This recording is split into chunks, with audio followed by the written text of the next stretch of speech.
Hi, I'm Cartoon Steve. I will be hosting you as we have some fun at Steve's expense here. Now let's watch as Steve performs his own exit interview.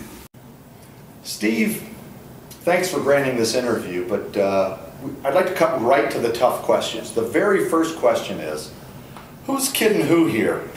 Are you really retiring? After 39 years, you've become sort of a part of the furniture. Who's kidding who? Are you really retiring? Well, no one's kidding anybody. I am retiring. And if you haven't heard, let me be the first one to tell you, I am retiring. But it's not because of lack of liking what I'm doing. I love working here and it's a lot of fun.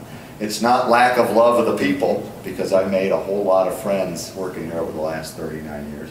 And it's certainly not because I got it all done, because I've got more still left to do than I've gotten accomplished. It's really probably the pull from family and friends that they've been calling me away from work. And it's the call of doing something different, still at 100 miles an hour, but different. And it's also the call of about 39 years of deferred vacations, deferred to-dos, and things put on hold. So at some point, even Gordie Howe has to hang up his skates. And so I am going to retire. No one's kidding anybody.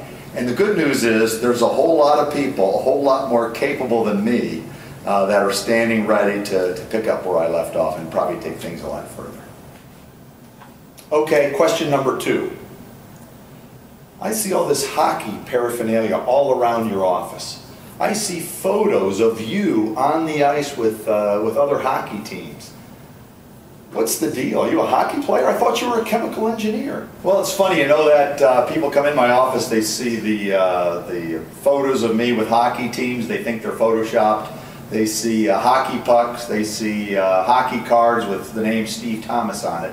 And they're really surprised and really doubtful. Do you really play hockey? I do get asked that a lot. And the answer is yes, I do play hockey. And one of the little known facts about the NHL, and it's really one of the secrets, is that most of the great NHL All-Stars are indeed chemical engineers. It's sort of kept secret, and so you may not hear Fedorov or Yzerman, bragging about being a chemical engineer. Chemical engineer. Gordie Howe, chemical engineer. Ted Lindsay, chemical engineer.